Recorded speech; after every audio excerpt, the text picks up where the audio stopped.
Добрий день всім. Вітаю вас на нашому інформаційному. Good morning, everybody. Welcome to our information hub. I'm Olga Tamanova, and I'll tell briefly about the schedule of our press briefings for today.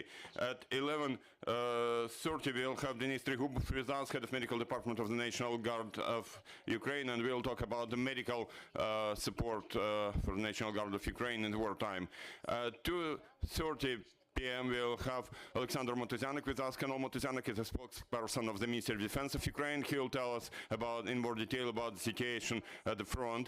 And right now in our studio we have Yuriy Schyhol, head of State Special Communication Service of Ukraine, and we will discuss with Yuriy the information siege, so to say, in particular Kherson and Kherson Oblast, which on April 30 has been cut off Ukrainian communications. You're welcome.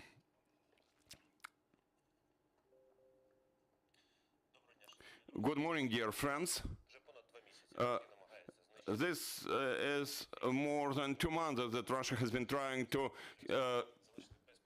eliminate Ukraine and its infrastructure, civilian infrastructure, including communications, to leave our citizens, our residents, without real information about the development of events and war in our country. We saw cyberattacks against leading Ukrainian media, Ukrainian TV channels. We saw how Russian occupiers have been destroying the infrastructure of TV and radio broadcasting. More than 20 facilities of the state radio communications and TV concern have been physically destroyed. On the 3rd of May, shelling destroyed the electricity supply of radio and TV channels in the city of Lviv. In several hours our people have restored it. We saw what happened to telecommunications infrastructure in Irpin and Bucha when those territories were occupied. Last week, residents of Kherson Oblast and some part of Zaporizhia Oblast have been cut off communications because of shelling. The fiber optic network has been damaged and electricity supply has been broken for switching stations in the city of Kherson. This has been yet another attempt of our enemy to destroy the national communications and leave our citizens without true information. The enemies are still thinking that they can fool around Russian people, Ukrainian people, like they are doing it with their Russian people. As of today, all mobile carriers have been using spare electricity supply channels and have restored their communications in the city of Kherson and Kherson Oblast. Several hours ago,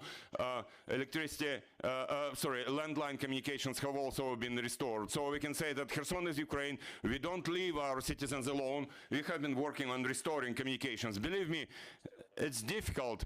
Our professionals and mobile carriers staff have been working under shelling, and professionals from the whole industry have been working under shelling. More than 3 days they were waiting for some opportunity to get to that place where the cables were broken and to restore them, and today they managed to do it. Also, we have some information about possible switching of fiber optic lines and stations to Crimean channels.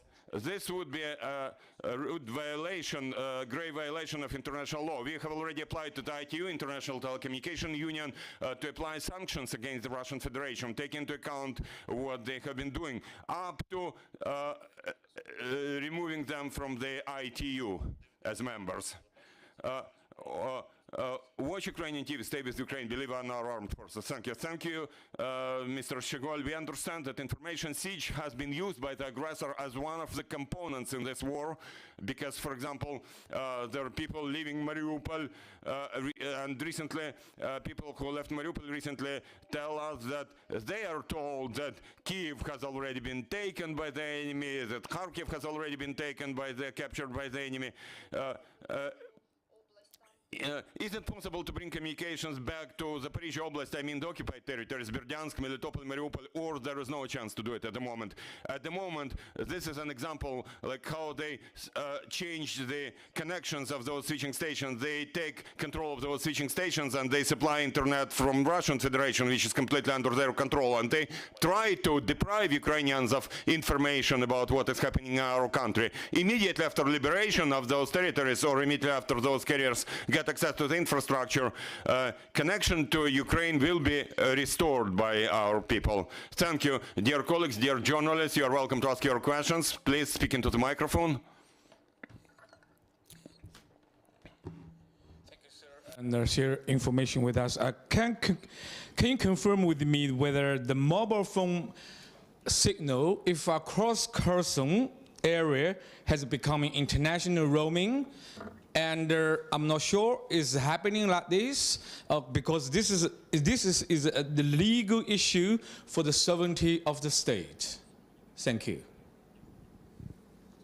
Дякую за запитання. Thank you for your question. Today, all mobile operators or mobile carriers have restored, all mobile connections in city of Kherson and Kherson Oblast are Ukrainian connections, and they are charged as Ukrainian connections. There are facts when local providers start collaborating with occupiers and then they reroute their traffic to Crimea. That's what I said. That's violation of international law, and we'll make every effort, take every step to stop such activities of the Russian Federation. Thank you. Any more questions, dear friends? No more questions. Thank you, Yuriy. Thank you for finding time to join us. Stay with us. Sorry, one more question. We had some additional questions we got before. Can we announce them? Yes. Is there any additional information about which fiber optic trunks in Zaporizhzhia and Kherson Oblast have been broken or damaged, and where in the regions lines have been broken? How much time it would take to restore them? Fiber optic line has been cut between Kherson and Mykolaiv, about 20 kilometers from city of Mykolaiv. There was shelling all the time, and our armed forces, our artillery pushed the enemy back, and our professionals and providers' professionals managed to restore provision of information to Kherson. The second question about the attack against Vyazat. Has there been any additional evidence that there was Russia behind that attack against Vyazat? At the moment, there is investigation going on about that cyber incident, and based on the results, there will be an additional announcement. And now, as of today, full functioning of Vyazat and Encasat satellite has been restored, and services are provided to full extent. Elon Musk promised and sent Starlink satellite terminals to Ukraine by the end of February. Does Starlink actually help in those areas where communications have been broken, or this is mostly a marketing effort?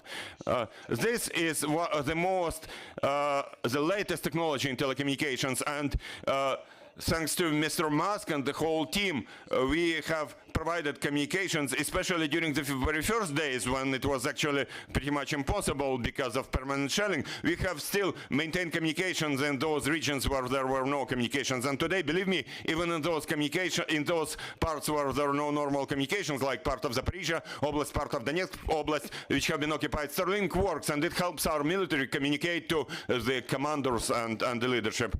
For several days running, there have been attacks against Ukrainian railways online ticketing system. What do you think is the purpose of Russian hackers?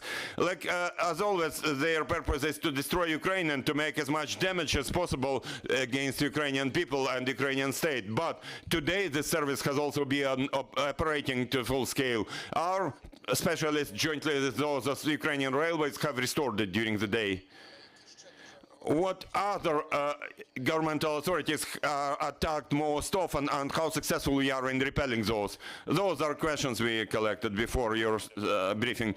Almost all state governmental authorities, but mostly occupiers are concerned about logistics, transportation, energy sector, what supports the civilian infrastructure and everyday life of our country. They try to make as much damage as possible.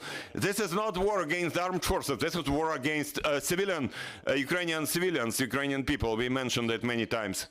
Whether lay Ukrainians become victims of hackers, what are attacks of Russians against lay residents, lay citizens. Access to private phones and private computers of citizens is one of the attack vectors. They try to obtain information they try to obtain personal data, passwords, access data credentials to access governmental registers and the whole infrastructure using private applications you as citizens are using. So please use apply cyber hygiene rules, watch over your mobile phones, use as much authentication tools as possible, and watch and prevent your phone from becoming the enemy's tool. Mr. Schyhol, what's the general situation about cyber attacks recently? Has there been any increase? What is the trend?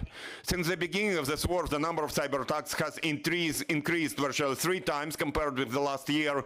That said, recently their number has not decreased, but their strength has much lowered because the enemy now has been thinking about protecting their infrastructure. First of all, we decently push them back. I can say that we have the very first country worldwide which has survived the cyber war and won in it. We have a huge number of professionals who joined efforts to defend our country. Thank you. Any more questions? Thank you, Mr. Schyhol. Thank you for joining us. Dear friends, stay with us. Our next briefing will be with the medical branch of the National Guard of Ukraine. You're welcome.